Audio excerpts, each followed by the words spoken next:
Magandang gabi sa inyong lahat. Ako po si Trixie Cruz Angeles, ito ang Luminous. Bakit ko sinasabing may timing? Bakit sinasabi na hindi pwedeng ilabas yan ngayon? Okay? Ang tingin ko dyan is, the reason naghihinala ang administrasyon dito kay VP Inday at kay former President Duterte, hinala take note, is because of the GMA formula. Okay? Noon, nung si GMA ay Vice President, there are two versions of this, no? Nagkaroon ng coup, supposedly, well, quote-unquote, or a rebellion, and they were able to take over. Ang ruling ng Supreme Court doon is, on whether or not maaaring tumakbo pa si GMA, ang sabi ng Korte Suprema, dahil umabot ng 2 years, yes, entitled si GMA to another term of 6 years. Nung umabot ng 3 years, 2 or 3 years, 2 years, I think, ay umabot, 2.5, ay because of that, maaari pa siyang tumakbo ng isang term. So, ito kasi yung reason kung bakit very insecure at very worried ang administrasyon dun sa mga Duterte. We know that VP Inday had no plans of anything. We know that President Duterte has repeatedly said he is retired, he's no longer seeking office. Although once in a while, sinasabi niya, takbo kaya ako. If in-impeach si Inday, I will have no choice but to return to politics. So, yun yung konteksto. Kaya worried yung administrasyon, baka sila ma-erap. Diba? At kung ma-erap sila, hindi yan gagawin ng maaga pa lang within the first year. Kasi dahil yung Supreme Court ruling, parang 2 years or more pa kailangan para ma-entitle yung VP to run for another term. And then, this is what I think worries people. Is indicative of something. Kasi tignan ninyo, bakit worried ang administrasyon? Bakit sila worried? To the point that they don't address the issue. Dinededma nila. And at a point where a lot of people, it's starting to snowball, kailangan i-address nila yung issue na ito because it might have a destabilizing effect. Diba? Now, the rule always is for any government to protect itself. The state protects itself. Okay? So yung mga nagsasabing, bakit hindi nilalabas yung video? Because if there is an intent, I'm not saying there's any. What I'm saying is, if there is an intent, or they want to make sure that there is a way out. Kasi pag lumabas yung video na yan, there will be hell to pay, so to speak. We know that this administration, particularly acting through the Congress, can have a tendency to be oppressive. So, kung lumabas ang video na yan, kailangan may counter threat. And the counter threat is that should there be an uprising, a legal one or whatever, then there is a possibility of a 9-year presidency for the one who takes over. Okay? So, naintindihan nyo kung bakit timing yan. That's why no matter what you say, no matter what the pressure, yung sabi, ilabas nyo yan, hindi yan ilalabas if it exists. Okay? On a strategic viewpoint, if it does exist, hindi yan talaga lalabas ngayon. Kasi masyadong maaga. Look, hypothetically, let's say there is a president, Philippine president, and unstable siya. If early in his term, let's say within 1 year, he has to cede his position and it goes to the vice president. The vice president will only serve for the term vacated by the president. Gets nyo?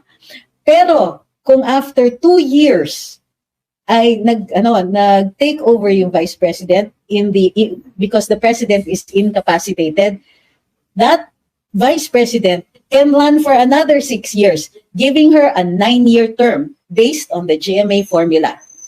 Okay? I hope everybody gets it. So it is a matter of timing. So the challenge na if it exists, then dapat lumabas na yan. If whoever it is, if the vice president or whatever interest group, no, not the vice president, wala siya talaga interest, and I can say that based on my personal knowledge. Now, if there is a group that wants to take over, okay, then they cannot allow the takeover to be by right of succession right now. Kasi based on the GMA formula, sino man ang mag-take over when the president has served less than 2 years or 3 years, then that successor can only serve for the remainder of the term, which means 3 years. Okay? But if it is 3 years, then they, 3 years or more, then that person who succeeds can still run for another term. So yun po ang hindi na nakikita ng mga nagcha-challenge. Yung mga nagsasabi na oy, kung totoo yan, ba't di nilalabas? Kasi masama pa ang timing. Okay? So why did I use this one? Bakit ito ang tingin natin na na possibility? Because ever since, from the start, alam natin na ang kapraningan ng administrasyon kay VP Inday is baka sila ma-erap. Okay? Now, bakit sila praning na baka sila ma-erap? Because they are aware that for so many months already, or for over a year or so,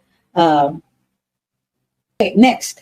So, kung right of succession, di ba, kung may magsasucceed sa presidency, the amount of time that that successor will serve will depend on how long this president serves. So yung kapraningan nga will kasi kung less than kung remainder lang ng term ng presidente, then 2028 yung elections will still be hit or miss. We don't know who will win. Di ba? But take note that this is a theory. Of course, we don't know this for a fact. We don't know if this is a what we call a logical scenario given why kasi kung a person holds this and knows that he or she has a capacity to wreak havoc or to create a wide impression of incompetence due to corruption of the current administration, then di ba nasa interest nga nilang ilabas yan. And they know that if you say that a video exists but you don't bring it out, people will say it's not likely to exist. So, nagkakaroon sila ngayon ng pressure to bring it out. Pero very confident sila that the video exists and very confident sila of the timing of bringing it out. Hindi sila nape-pressure to bring it out. And on this one, then we will have to bring in another factor. And that factor is the possibility of a GMA formula.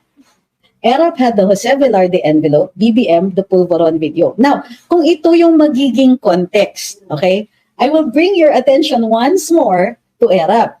Now, ERAP was undergoing an impeachment trial. Does this sound familiar to you? Diba? What happened a few months ago? May nadulas, may nagkwento sa media na pinag-uusapan na may impeachment. Okay? Who was supposed to be impeached a few ago? Because if that person is not removed, then she has the right of succession in case something happens.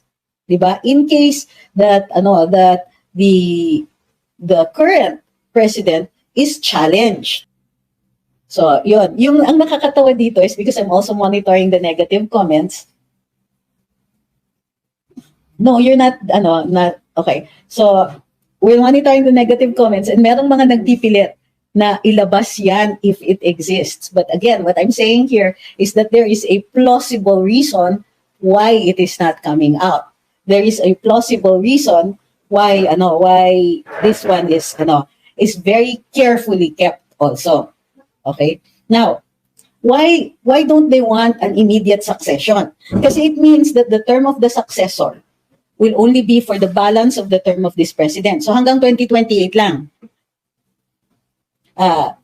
So kung hanggang 2028 lang, mayroon pang mga malalakas dyan who can challenge this presidency in the next presidency. Kumbaga, what if, and this is just a what if, this is purely hypothetical, what if the speaker runs for president in 2028? Yeah. If you're going to keep yourself safe, you want to make sure that in 2028, whoever the candidates are, you have the strong candidate. Nakakatawa Nakakatawa na yung because I don't think they saw this coming. They didn't see these explanations. So may panabla talaga. People who keep saying walang video kasi kung sakasakaling walang video, kung sakasakaling meron dapat lumabas na yan. And even President Duterte is saying that. Why? Because the timing is still bad. Okay? At least siya may reason siya for saying that. Wala yan. So, kailangan humupa yung speculation about the video. But wala naman kasing mawawala if later, when the time is right, then lumabas yan. Again, I'd like to emphasize, this is a theory.